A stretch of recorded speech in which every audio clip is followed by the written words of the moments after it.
¿Qué tal? Muy buenos días, mi nombre es Sergio de la Garza, bienvenidos a Love Talks, todos los viernes en punto de las 10 de la mañana estamos aquí con ustedes, transmitiendo desde Radio 13 Digital. Les recuerdo las redes de la estación, Radio 13 Digital, con número en Facebook, Twitter, Instagram y Twitch, y nuestra web radio13.mx.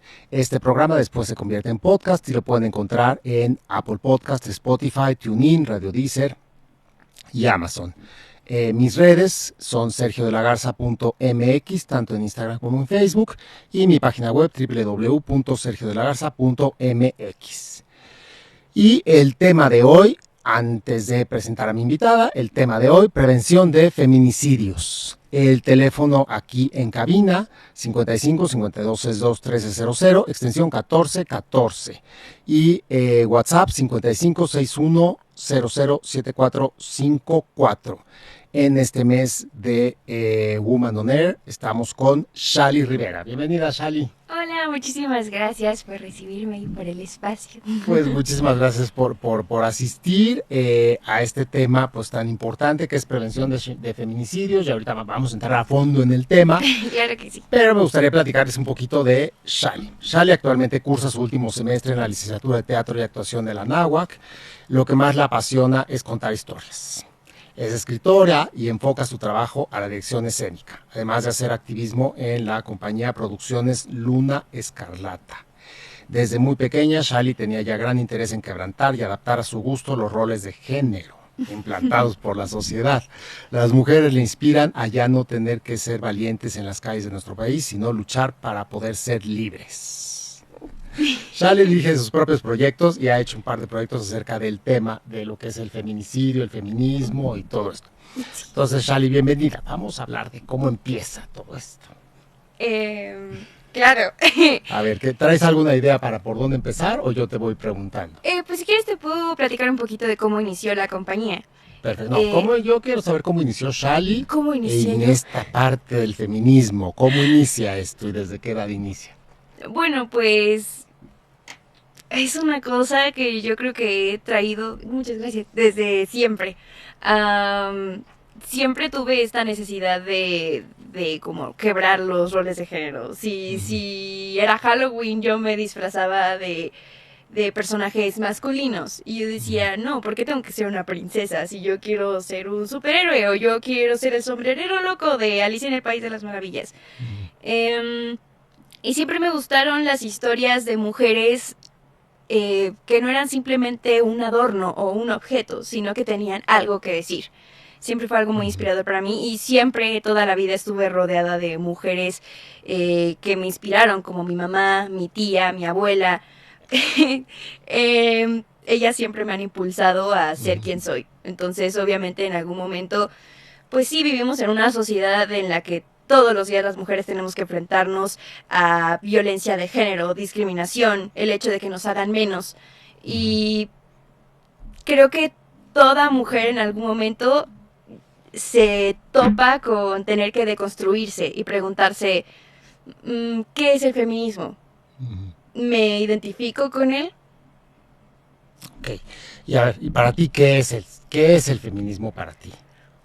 Es que hay cientos de definiciones. Exacto, y hay cientos de posturas. Entonces, ¿cuál es la postura de Sí, además hay muchísimos tipos de feminismo. Sí. Pero para mí el feminismo es el movimiento con el que las mujeres podemos cuestionarnos todo lo que se nos ha implantado a lo largo de la historia. El poder de construirnos. Porque obviamente no es algo estable, no es como que sean normas absolutistas.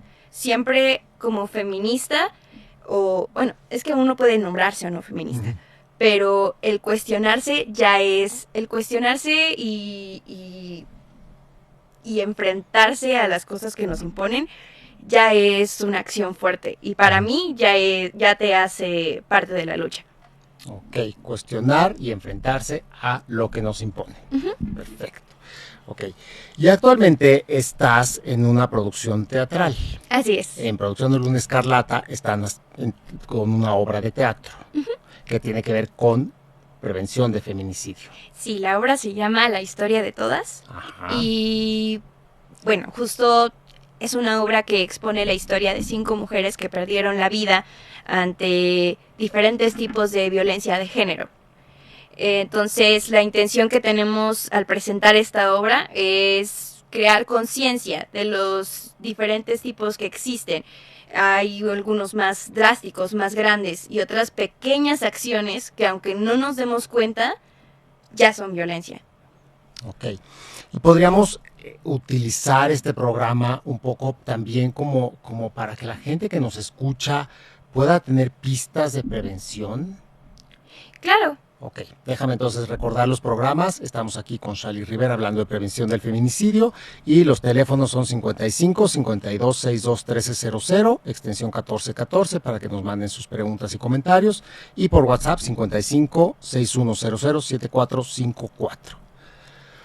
¿Qué sucede así como muy velado, como muy sutil, que nos podría indicar que hay que levantar una bandera y decir, puede ser que esté yo en peligro en algún momento? ¿Qué tipo de situaciones, qué tipo de actitudes, qué circunstancias? ¿Te refieres en especial a relaciones? Sí, o sea, ¿cómo se dan los feminicidios? Es decir, ¿todos son de una relación? ¿Cómo viene? ¿Cómo empieza el fenómeno del feminicidio? ¿Sabes algo de cómo se forma este fenómeno? Sí, la razón por la que se diferencia un feminicidio de un homicidio es porque se comete por la pura razón de ser mujer. Entonces, muchas veces en los casos se les llamaban casos de asesinato pasional. Entonces era como, eran una pareja y el novio se puso celoso y por eso la mató. Pero en realidad se trata de una cuestión de posesión. Entonces puede ser tanto como que pase dentro del hogar, que haya sido tu novio o tu familiar, o que en la calle por salir con mis amigas ya no pueda regresar a mi casa. O porque tomé un transporte público, ya no regrese a mi casa. Porque literalmente lo que pasa es que las personas que cometen estas agresiones y estos asesinatos y estas atrocidades reducen a las mujeres a un simple objeto del que pueden poseer y destruir a su gusto. Ok, entonces va desde el ámbito del hogar, la pareja o algún familiar, hasta una simple salida y alguien que conoció en una salida. Ok. Y pasa todos los días. En México, 11 mujeres no regresan a sus hogares. 11 mujeres no regresan a su casa en México diariamente. Y esto se atribuye y mueren. Se encuentra o no el cadáver. O sea, desaparecen 11 mujeres. Ok. Y ¿cómo se hace la liga entre las desapariciones y feminicidio? Perdón, no entendí la pregunta. Sí, es decir, desaparecen 11 mujeres. También deben desaparecer niños, deben desaparecer hombres. Sí. Entonces, ¿por qué estas 11 mujeres que desaparecen serían feminicidio? Pues justo porque, de nuevo, es por un sentido de posesión o un sentido de odio hacia el género.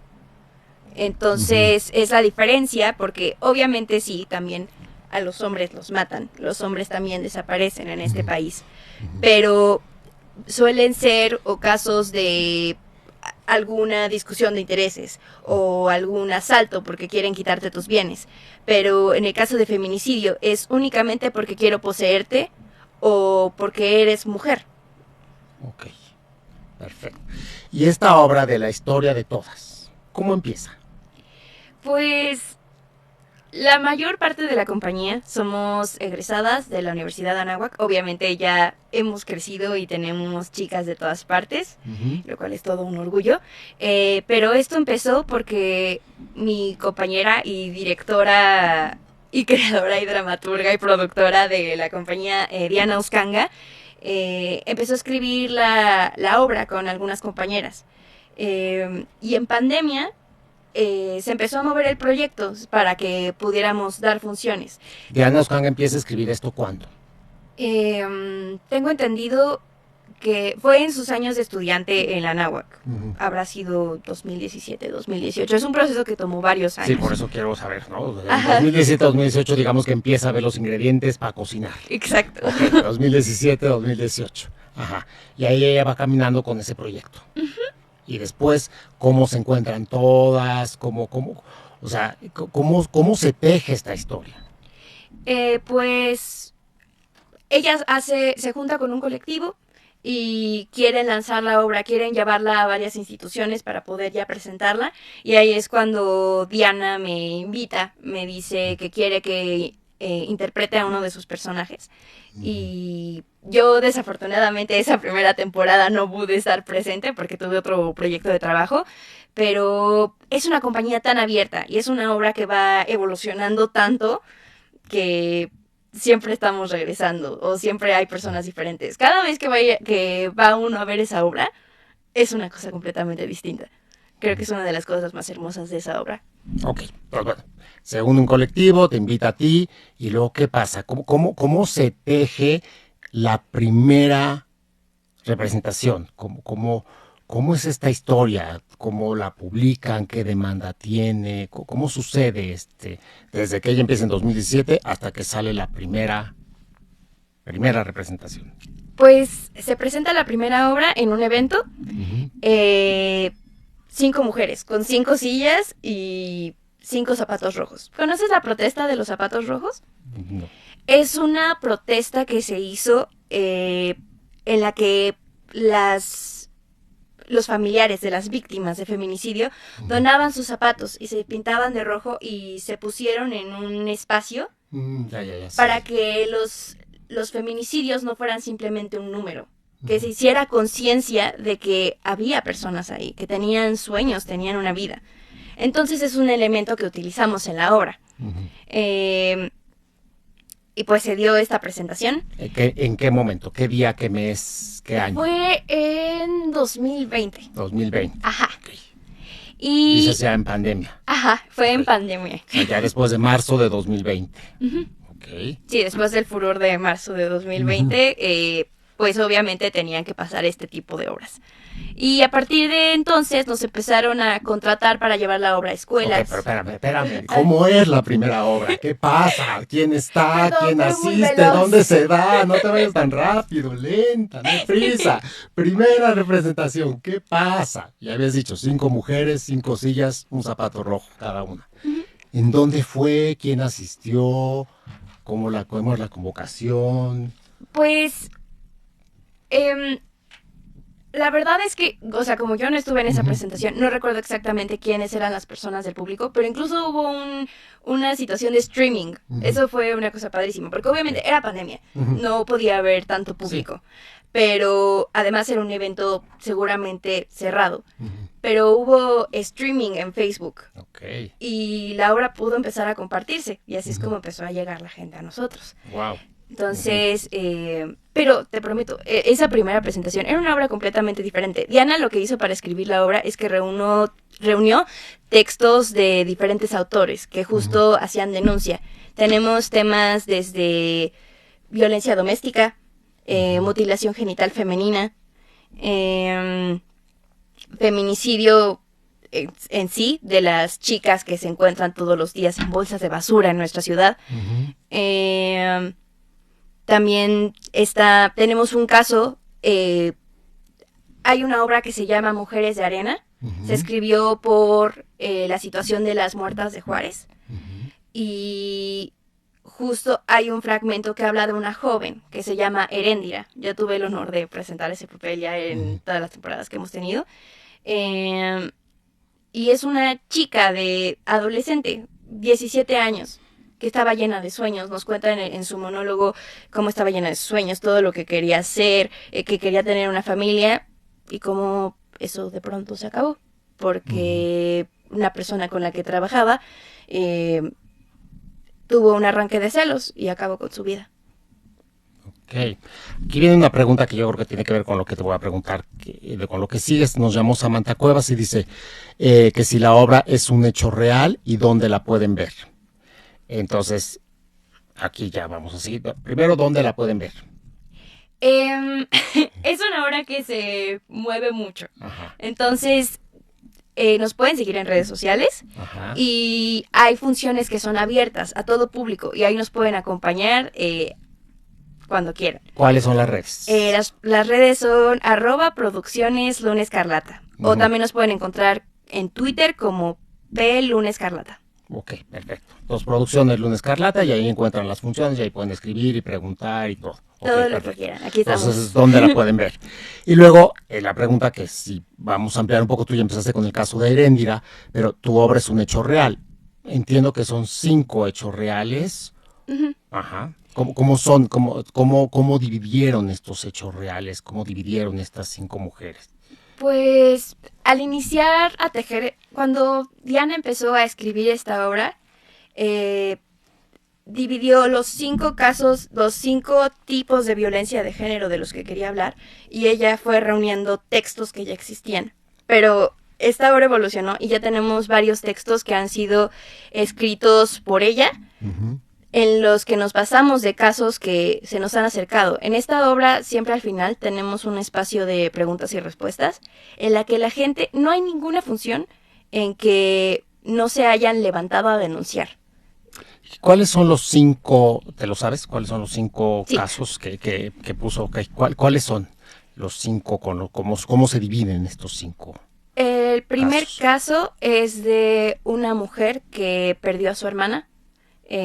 Su hermana falleció. Es parte del texto de Mujeres de Arena. Si en algún momento tienen la oportunidad de leerla, es una obra muy conmovedora y muy fuerte. El segundo caso es el de Heréndira, justamente, de la adolescente que uh-huh, sufrió el feminicidio. El tercer monólogo es de justo una mujer que salió de vacaciones con sus amigas y encontraron su cuerpo. Uh-huh. Entonces ese monólogo habla de cómo, de la impunidad que existe, de la indiferencia, de que solamente somos cifras para el gobierno. El cuarto caso es de violencia doméstica. Uh-huh. Ese monólogo Diana lo escribió a partir de casos de gente que ella conoce. Y el quinto caso es de mutilación genital femenina. Este caso es, creo que el más lejano a nosotros, pero creo que es muy bonito que se amplíe así la obra, porque existen comunidades, religiones, en las que se piensa que a las mujeres se les debe quitar sus genitales, quitar esa parte de placer, para poder mantenerlas sometidas. Uh-huh. Y es algo que sigue pasando actualmente. Una cosa tan monstruosa, uh-huh, que uno diría, no, pues es muy lejana, es algo que seguramente ya no puede seguir pasando. Sigue pasando.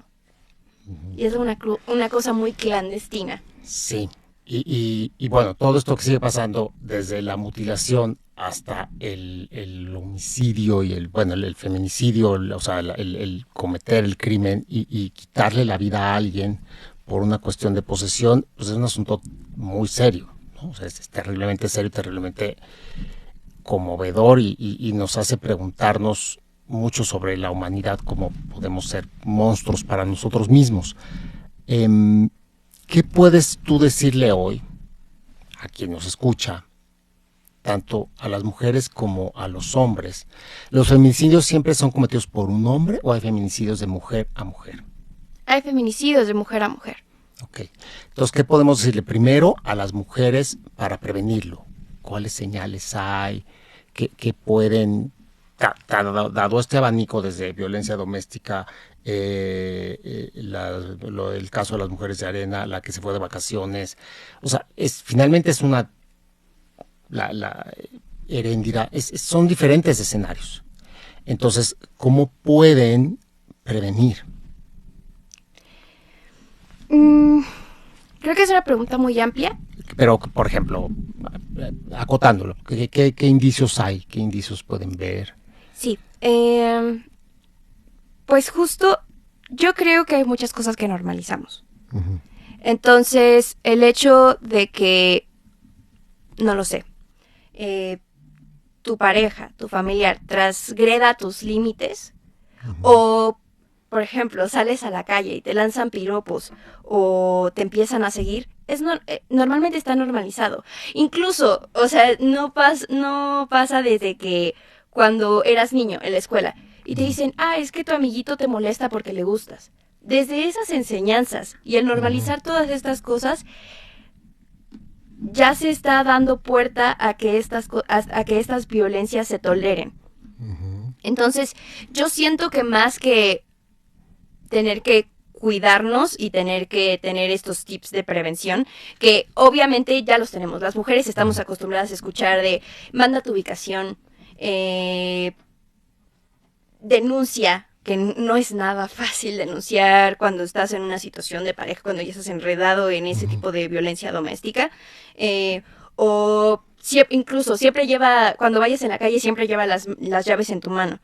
Yo siento que obviamente estas cosas ya las sabemos, pero es importante y siento que es parte de lo que nosotras trabajamos en la compañía de teatro, que haya una deconstrucción y este tipo de cosas normalizadas empiecen a ser conscientes, que ya está pasando, pero es un proceso doloroso y es un proceso difícil. Entonces es importante tener estas plataformas en las que se hable sin tabú, y en las que podamos abrir el libro, y aunque son cosas que han pasado desde siempre, o sea, estas conversaciones yo las he tenido en familia, con mi mamá, con mi abuela, el darse cuenta de cosas que hemos vivido por cientos de años y están mal, es un golpe durísimo, pero se puede hacer. Por ejemplo, estas cosas que hemos vivido durante muchos años, que más que están mal, es como que fomentan una cultura, como tú dices, que lleva a cosificar a la mujer y a que se vuelve propiedad de o objeto de objeto de posesión, ¿no? De poseer a alguien. Mencionaste un ejemplo maravilloso que sí, yo creo que está absolutamente normalizado, que es que tu compañero de clase te molesta porque le gustas, ¿no? ¿Qué otras cosas suceden así que fomentan? Pues, no sé, en relación de pareja, si te cela, te quiere. O, no sé, cuando ya estás en tu relación de muchos años, ya de matrimonio, y es como de, no, pues es que para eso es la mujer. La mujer tiene que estar en la cocina y la mujer tiene que complacer al esposo. Son estructuras y roles de género que han estado desde muchísimo tiempo y son muy dañinos. Incluso, o sea, yo en Navidad, iba a decir hace poco, no sé en qué día vivo, Sí. pero mi mamá y yo estábamos recorriendo pasillos de jugueterías y o sea, ves el pasillo rosa de las niñas y el pasillo de todos los demás colores de los niños. A las niñas se les mete en una caja. Y es, tú como niña, tú como mujer, tienes que cocinar, tienes que verte bonita, y esos son tus únicos objetivos en esta sociedad. Para eso funcionas. Todavía hoy. Todavía hoy. Y bueno, obviamente ya es algo que se está quebrantando. Y es algo que me enorgullece y me hace sentir muy feliz de existir el día de hoy en donde estamos. Pero es una deconstrucción que de nuevo es dolorosa, pero también va a ser muy positiva. Siempre ha habido feministas luchando, siempre ha habido feministas, mujeres que luchan porque esos estereotipos se rompan. Pero siento que ahora el furor es mucho más grande. Sí, yo creo que la voz se escucha mucho más hoy. Ahora, hay algo que me llama la atención y también sería bueno informarlo. Dices que en cada obra, al final, siempre hay unas denuncias. Sí, así es. Pero, por otro lado, es cuando una mujer está viviendo violencia doméstica, ¿qué tan fácil es denunciar? Pues Porque creo que ahí es complicadísimo. sí, es muy complicado. Justo cuando estás en una situación de violencia, yo siempre lo veo como una bola de estambre enorme. siempre hay muchísimas cosas que te amarran a esta situación, tanto económicas, sentimentales.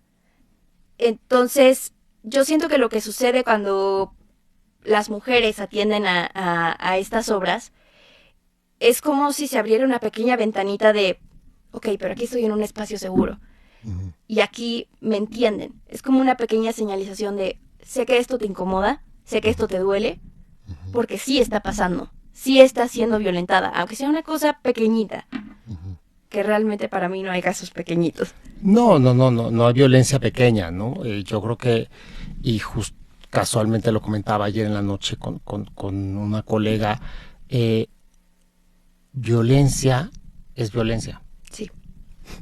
Y no hay, ay, bueno, le pegaste, pídele perdón. No le pegas. Sí, Punto. así es. O sea, es que es un golpe no se da nunca, ¿no? O sea, Exacto. hablando de la parte física, ¿no? O sea, hablando de la parte física, la parte verbal ya es más cuestionable, ya entramos en otro, de donde depende de quién viene y todas estas cosas, pero la violencia física es, no tocas a alguien, Ujú. no tocas, porque una vez que tocaste, dejaste esa marca.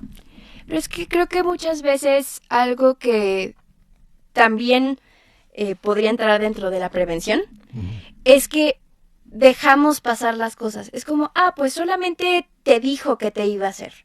O solamente te está amenazando. Solamente son palabras. Pero ¿por qué actuar hasta que ya hay moretones? Hasta que ya hay un daño físico. Cuando se puede actuar desde el principio. Pero cuando solo son palabras, normalmente no se toma en serio.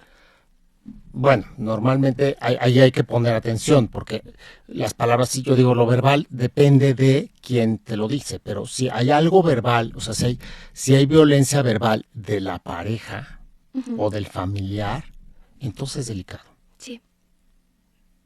Muy delicado. Porque es el primer escalón. Sí, en el violentómetro siempre son los primeros escalones. Entonces es desde que tenemos como normalizado, esa es otra cosa que creo que tenemos normalizado, que la pareja sea violenta en el discurso. Uh-huh. Y ahí es donde yo creo que no. Sí, yo creo que es una situación. Hay muchas ramas feministas que hablan sobre el amor romántico, que es cuando tenemos estas creencias de, es que yo conocí al amor de mi vida y tengo que estar con él toda la vida. Es el final feliz de Disney, de las princesas. Cuando, entonces, a partir de estas creencias, se aguantan muchísimas cosas. Hay muchísimos matrimonios que se han mantenido solamente por estas creencias cuando hay violencia física, violencia psicológica. Pero es el amor de mi vida, entonces no puedo salir de ahí. Es lo único que tengo. Se empieza a hacer de nuevo esta bola de estambre en la que se cierran todas las posibilidades. Y son creencias, de nuevo, igual que los juguetes de las niñas y los niños, todas esas divisiones, son muy difíciles de arrancar. Sí, yo creo que más que el amor romántico, es como esta idea, y yo creo que como dices, es una bola de estambre que habría que ir sacando hilitos, porque un hilito sería, me casé para toda la vida. Más que es el amor de mi vida, es me casé para toda la vida. Otro hilito sería la dependencia económica. Justo, la codependencia también es... Otro hilito es la codependencia, que por ahí del 40% de la población tiene trastorno narcisista. Sí. Y entonces el resto, pues no sé qué trastornos tengamos, asumiendo que nosotros no somos narcisistas, ¿verdad? Pero el resto, quién sabe qué trastornos tengamos. Pero entonces, del narcisista siempre se engancha un codependiente. Y el narcisista es sumamente abusivo, sumamente dominante, sumamente corrosivo. El narcisista deshace la autoestima de la pareja, aunque la pareja la hubiera tenido. Así es. Entonces ahí estamos hablando de pues cómo la codependencia permite que el narcisista deshaga la autoestima. Entonces, deshaciendo la autoestima, pues entonces hay menos menos independencia. Entonces, por eso sí es una bola de estambre con muchos hilos. Sí, hay muchos elementos que hacen que sigas ahí, que no puedas moverte. Y muchas veces por eso se culpa a la víctima. O sea, incluso en los periódicos amarillistas lo que se escucha es que ella iba vestida así. Era porque traía muy poca ropa. O estaba borracha. ¿Por qué estaba borracha? O ¿por qué la dejaron salir los papás? O, ok, si estabas en una relación violenta y te pegaba, ¿por qué no denunciaste? ¿Por qué no te saliste? Si tu novio te violó, ¿por qué? ¿Por qué no le dijiste a los demás? Muchas veces se dan señales y la sociedad no escucha, minimiza. O no podemos juzgar lo que está pasando si no estás ahí. Entonces, yo creo que lo que se puede hacer también, de nuevo, regresando un poco como prevención, es dar esta información, demostrar que estas cosas pasan para que una persona pueda decir, oh, yo me identifico, esto me está pasando y pueda pedir ayuda. ¿Y a dónde, también dentro de la obra, dicen a dónde pueden pedir ayuda? ¿La misma obra es un foro para pedir ayuda? Sí fungimos como foro para pedir ayuda, pero muchas veces, o sea, lo bello es que nos contratan instituciones que trabajan en eso. Entonces, hemos trabajado con varios grupos de gobierno que tienen estos proyectos para poder aportar ayuda económica, psicológica a las mujeres que lo necesitan. Porque justo ayer me comentaba una persona que posiblemente es un familiar de esta persona, una mujer, estaba viviendo violencia con su pareja. ¿Qué podía hacer por ella? Y yo me quedé mudo. Dije, no tengo idea. ¿Qué se puede hacer por y para una mujer que está viviendo violencia y posiblemente no sabe qué hacer? Ay, justo tenemos una representación así en la obra de esa impotencia de mi amiga está sufriendo violencia y no quiere que le ayude. No es que no quiera, sí quiere, yo creo que sí quiere, pero el familiar no sabe qué hacer. Sí, o sea, es un poco, pues yo puedo tener a mi papá, y valga la comparación, es completamente burda, pero yo puedo tener a mi familiar alcohólico, pero por más que yo quiera sacarlo del alcoholismo, no puedo. Tengo que saber a dónde acercarlo, qué chances sí puedan, ¿no? Porque al final posiblemente este tema de violencia incluye una codependencia. Entonces, ¿a dónde se puede acercar a esta mujer?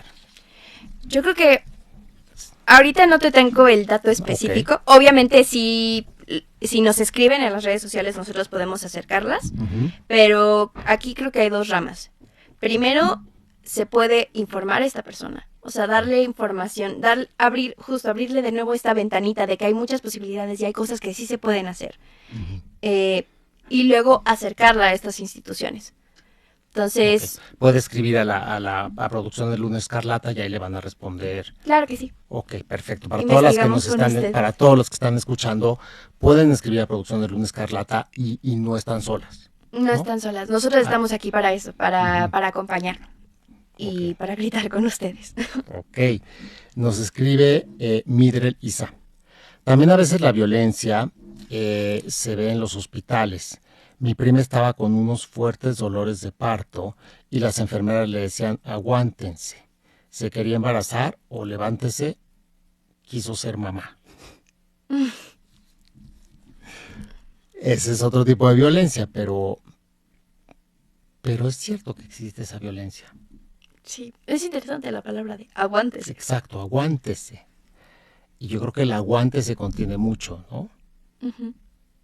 Literal es casi como lo que traemos tatuados en la cabeza. Creo que el aguántese es la raíz de que entonces llegan hasta allá. El aguántese es el quédate ahí hasta que ya no puedas. Exacto. El aguántense es lo que no hay que hacer. Exacto. Acá, sí. O sea, justo lo que se impulsa y el principal como abrazo del feminismo es alza la voz. Sí, ok. Esa es una gran diferencia entre el aguántese y alza la voz. Hay una diferencia enorme. Enormísima. Sí. Y ahí se va, hay un término que solo les dejo en el tintero, que no tiene nada que ver con los feminicidios, pero sí tiene que ver con la vida. Posiblemente habría que darles a las enfermeras un curso de resiliencia. Y entonces que aprendiera más bien a decirle a la mujer, el parto duele. Sí, de empatía. Respire, sí, el parto duele, respire, aquí estoy con usted. O sea, no negamos el dolor, duele y seguro debe doler espantoso. Pero Sí. no tengo idea y nunca lo sabré, pero seguro debe doler espantoso. Entonces no es aguantes, es si duele, aquí estamos. Exacto, es que creo que ese es otro elemento muy importante que se debe retomar, todo el tiempo, pero que a mí me gustaría recalcar ahorita que estamos con toda la ola violeta, es la empatía. O sea, tal vez yo no estoy cerca del caso de mi amiga, de mi hermana, de la vecina, pero puedo ponerme un poco en sus zapatos y puedo acompañarte. Creo que es un elemento muy importante y por el cual había tantas mujeres este miércoles marchando. Shali, pues se nos está acabando el tiempo. Muchísimas gracias. ¿La obra hay alguna fecha próxima de presentación?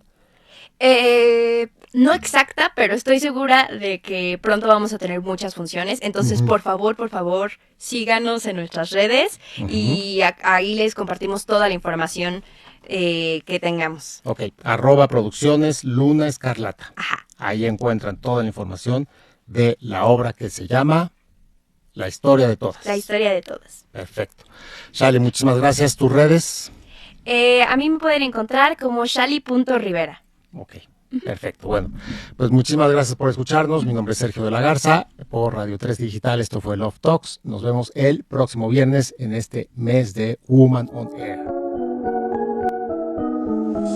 Desde cualquier dispositivo y en cualquier plataforma, recibe las notificaciones de Radio 13 Digital. Venos y escúchanos en Facebook, YouTube y Dailymotion de Radio 13 Digital. Dale me gusta a nuestro perfil, síganos y activa las notificaciones de las publicaciones y video para que te lleguen las alertas de los programas que están al aire.